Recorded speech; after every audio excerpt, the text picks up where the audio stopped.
Dominik Szoboszlai. Szoboszlai's hit! Oh, yes! Ryan Gravenberch. Gravenberch's run and scheme! Alexis Mac Allister. That's Mac Allister! Arne Slot might have rebuilt this Liverpool team in this transfer window.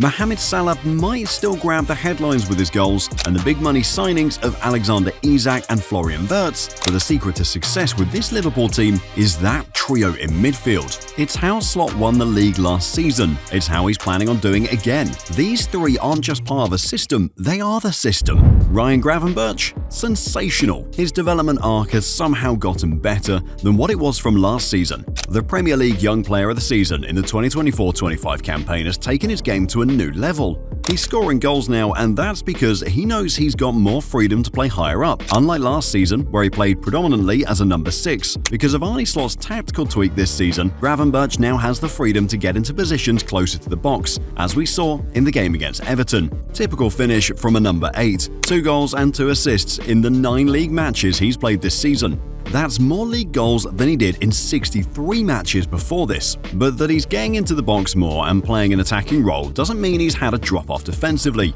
He's still averaging 5.2 ball recoveries per 90 this season, 3.7 tackles and interceptions per 90. He's just become a controller in midfield for Liverpool now. He ranks in the 92nd percentile amongst midfielders for passes into the final third, with 5.2 per 90. Ranks in the 90th percentile in the same category for chances created, 4 per 90.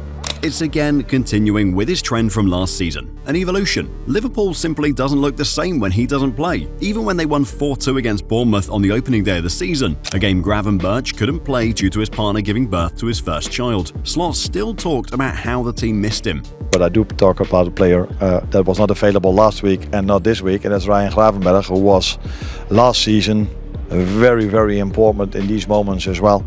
It's no joke, and that's down to the special quality that even with the current talents in the team and the new signings they've made, no one else has in the squad, only Gravenberch. That ability to beat players on a half-turn with a dribble, it's what allows Liverpool to escape the press and progress into attacking situations. As of recording this, Liverpool have lost just 1 league game all season, the 2-1 defeat to Crystal Palace. And on an afternoon where almost the entire team looked like shadows of how they'd usually perform, Gravenberch was still one of the better players. 100 touches, 5 clearances, 2 interceptions, 100% tackle, dribbles completed, ground and aerial duel rates, won 4 fouls, and almost came close to scoring himself after hitting the post. He's always been a talent. We're just seeing a more complete version of Gravenberch this season. Before we continue on just how complete Gravenberch is though, be sure to hit that subscribe button to Football Historia if you're enjoying the content for more videos like this. So complete now, that in the conversation for the best midfielders in the game, he's up there. Bro, this guy might arguably be the most complete midfielder in the world in terms of physically, technically, what he can do in terms of toolbox.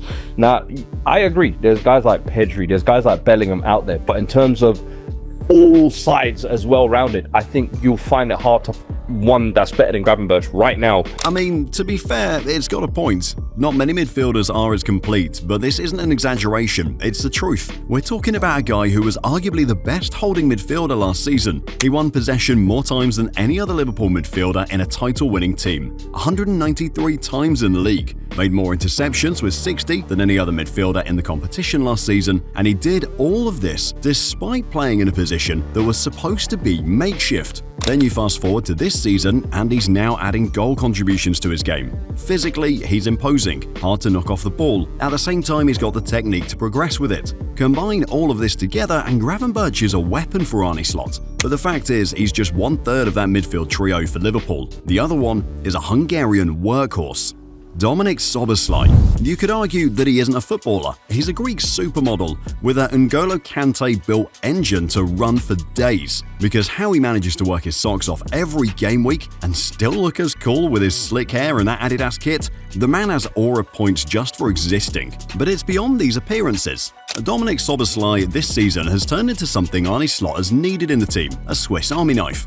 Everyone believed he was going to have a challenging season this campaign, especially after the club signed Wirtz, the guy who played in the position Szoboszlai featured mainly for Liverpool last season, the centre attacking midfield role. What's happened since that point on is Dominik Szoboszlai showing his versatility. Coming into the game against Newcastle in game week 2, Liverpool had a problem. Both right-backs were injured, Jeremy Frimpong and Conor Bradley. Arne Slot needed a fix, and with very little time to make any adjustments, he threw Szoboszlai into the role.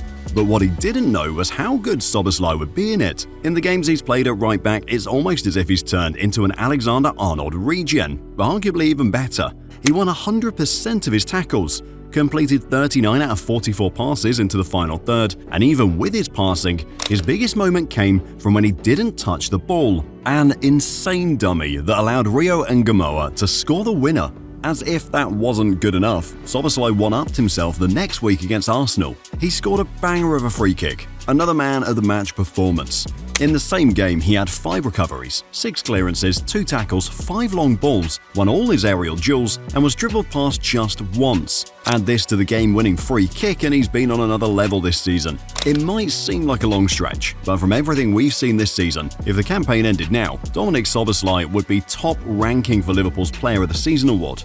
His versatility sets him apart. That we've talked about him playing at right back this season doesn't mean he hasn't played midfield, and when he has played, either as one of the holding midfielders or in the centre attacking midfield role, he's been just as effective. His work rate is top-notch, and it's crazy considering that Szoboszlai is one of the best technical players in that Liverpool team. He's an engine that doesn't stop running. Think of the many successes Liverpool had last season, and Szoboszlai was a big part. It doesn't get any better than the 2-0 win against Man City last season. It wasn't just a man-of-the-match performance from Szoboszlai. Because he scored and assisted Salah, Szoboszlai ran his feet into the ground. He ran 11.5 kilometers against the then-defending champions, more than anyone else on the pitch. Add this to Liverpool keeping just 33.9% of the ball on the possession count, and it means Szoboszlai was actively pressing and covering spaces the entire game, as well as the energy to bump forward in attack. It's mental.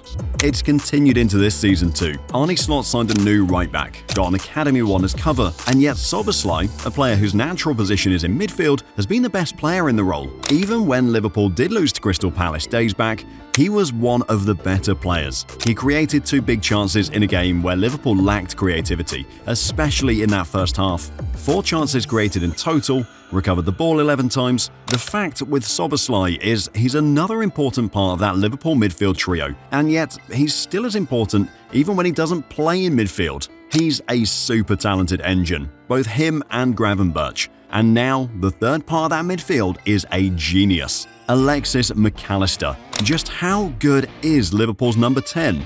The truth is, Liverpool almost needs to miss Mac Allister sometimes to understand what he brings to the team. I like to be in the middle. If I'm in contact with the ball, then I'm happy.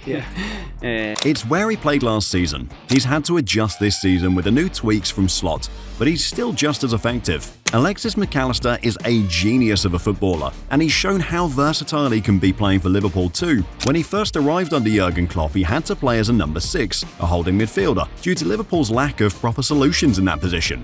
Klopp left, Slot came in, and Mac Allister's role changed. He played as one of the 2 pivots in Slot's 4-2-3-1 system, but he was more of a number 8, a technician in midfield. He helped the team maintain the tempo and was just as tenacious with his tackling as he was incredible with his passing. Again, he's underrated. The bulk of the praise went to both Gravenberch and Szoboszlai. Gravenberch won the Young Player of the Season award. Szoboszlai was getting constant praise for his work rate and his pressing. But in between that, Mac Allister was quietly making that team tick. He attempted the most tackles of any Liverpool player with 95 last season, had the most blocks with 60, blocked the most opposition passes with 54, won the most ground duels of any midfielder at the club with 4.5 per 90, and committed the most fouls with 60.